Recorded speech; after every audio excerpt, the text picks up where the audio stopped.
What do you do when the person you love most in the world gets excited about Valentine's Day, but you secretly dread it?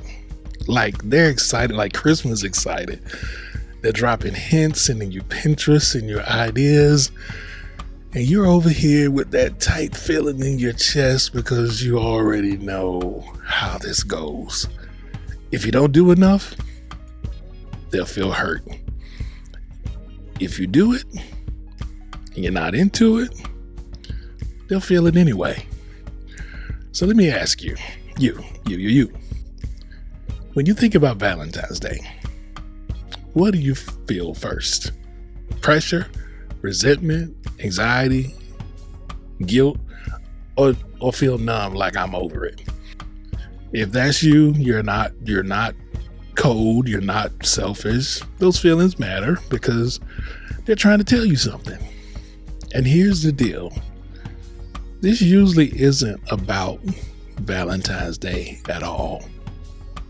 You see, when one person loves Valentine's Day and the other person dreads it, the arguments looks like things like this, starts about things like this: money, effort, feeling, it's commercialized. We don't need a holiday to prove anything, or I show my love to you every day. But under all of that, it's rarely about the chocolates or the roses. It's about meaning, and it's about what the day represents to them and what it represents to you. And here's the one framework I want to give to you today. One takeaway that you can explain to your partner today. This isn't a holiday problem. It's a meaning problem. Give me a minute and I'll help you see what's happening underneath the surface and what to do about it in a way that feels authentic. Because if you can handle this without resentment, without pressure, without someone feeling unseen, you can handle a lot more than just February 14th, Valentine's Day holiday. Family, you see, I used to think people who hated Valentine's Day were just being difficult. They were kind of cold. And I used to think that people who loved it were buying into the commercialization of it, But then I discovered, as time, age, and wisdom through the years, what's actually happens beneath the surface, and it changed everything. And so let's get honest for a second. If your partner loves Valentine's Day and you don't, you've probably already had a conversation. I don't want to feel forgotten about. Why do I have to jump through hoops for one day? And here's the thing. You're not wrong for asking those questions. And realistically, Valentine's Day is commercialized. Hallmark and florists make a fortune. And that pressure is real. But here's the question that changes everything. Why does your partner care so much? So let me give you a tiny picture of it. It's February 13th. Your partner is excited and they're also looking. They're not in a manipulative way, but just in a hopeful way. And you're trying to stay calm, but you feel the pressure rising because you know one wrong move could turn into, see, you didn't really try. You didn't really put in effort. You don't really care. Now pause right there.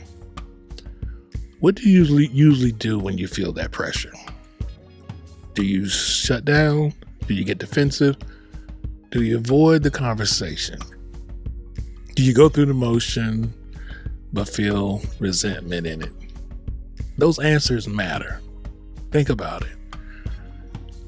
Valentine's Day is like a spotlight, not because the day is magical, but because it's symbolic.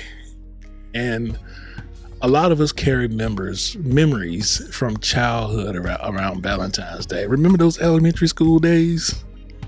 those the gold days, the little cards, the decorated boxes, the sweetheart candies. I used to love them. The hopes or fears of how many Valentines would you get on that school day. And for some people, those memories were sweet. They felt they were being pursued, being remembered, being cherished, being prioritized. And then for other people, it represents expectationalism, disappointment, forced romance, and spending money to avoid conflict. And these aren't small things.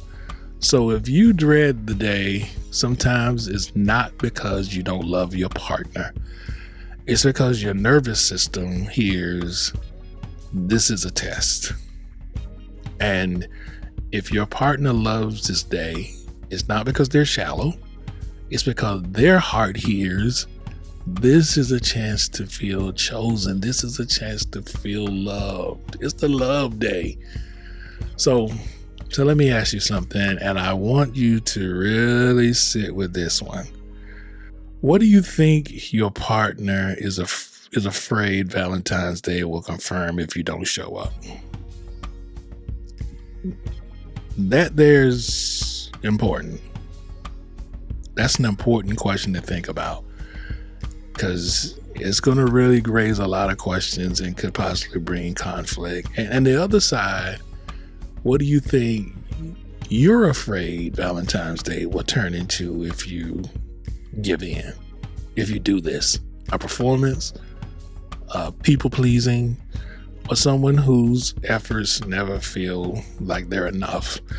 And look, if you've ever said it's just a commercial holiday, that you don't need one day to show love, or I show you love every day, you might be factually right.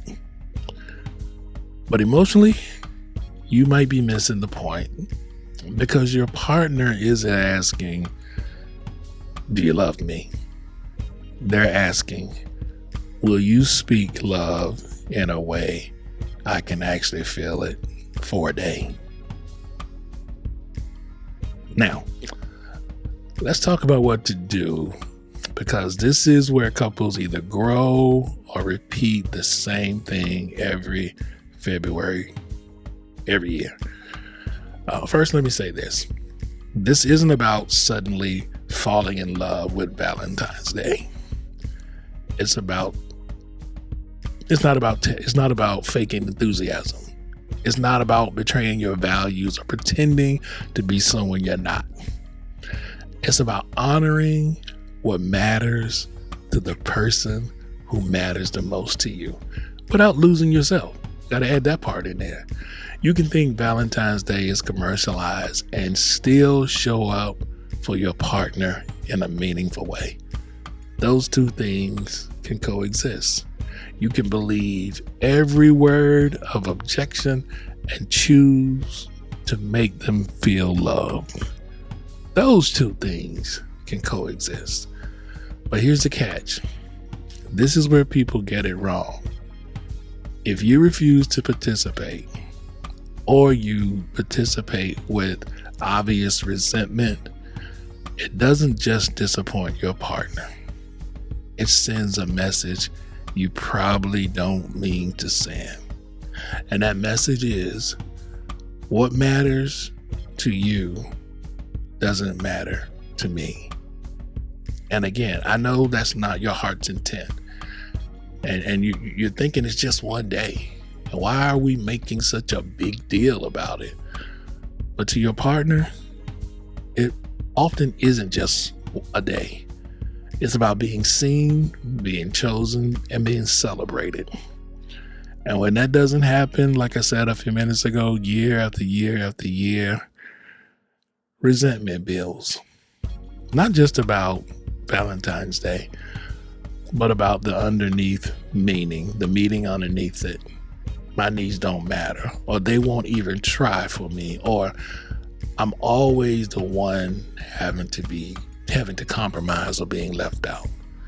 So here's the shift that changes everything. Make it about your partner, not the holiday. Forget the commercials. Forget the pictures on the gram and Facebook or TikTok, wherever you look. Forget what Valentine's Day is supposed to look like. When you do that, you're not celebrating the holiday anymore. You're celebrating your partner. And suddenly it doesn't feel forced. It doesn't feel fake. It doesn't feel like you're betraying yourself. It feels like love. Because that's exactly what it is. And you're not arguing about a holiday. You've actually built something that both of you can respect and enjoy. So I want to give you a simple tool and that I want you to try. It's a 10-minute meaning talk. It's 3 questions. What does Valentine represent to you? What's one thing that will make you feel loved? And what's one thing that would ruin the day for you? Now, that might be a little time between now and actually that day. So think about those questions. That conversation alone can take the pressure out of the day. And then, yes, if it helps, you can connect it to how they receive love. If they love gifts, give something thoughtful. If they want quality time, be fully present. They need words, write them a note. And if it's acts of service, take something off their plate. And if it's touch, prioritize being close. Prioritize closeness. Now, the point isn't love languages as a concept. The point is you're celebrating your person and not a holiday. Got it? So let me bring it full circle. That dread you feel, it's not proof you don't care. It's usually proof that Valentine's Day has turned into a pressure point instead of a connection point. Bottom line, that's it. And if you're listening to me right now, I'm going to assume something about you. And I know we probably shouldn't assume. You're not trying to win an argument. You're not trying to start an argument. You're trying to protect your relationship from unnecessary tension. And you want love to feel real and generic. So here's my challenge to you for Valentine's Day. This is a challenge. Show up. Just show up. Not out of guilt, not out of pressure, not to pass a test, but just show up because you love your partner and you want them to feel love in a way that they can actually receive it. Now, family, if this hit home, I want you to share this with someone who needs it. Maybe it's your partner. Maybe it's someone you're interested in. Maybe it's a friend who is dreading Valentine's Day. Maybe it's someone who just needs permission to be creative and do something different for Valentine's Day. And by the way, on that note, if you are Team Valentine's or Team Just Another Day, or you're creating your own thing, drop it in a comment. Let me know. I genuinely want to see where you are. I want to hear your thoughts on this. Family, thank you for being here. I really appreciate you all. Thank you for choosing love, even when it's complicated. And like always, I look forward to seeing you in the next video.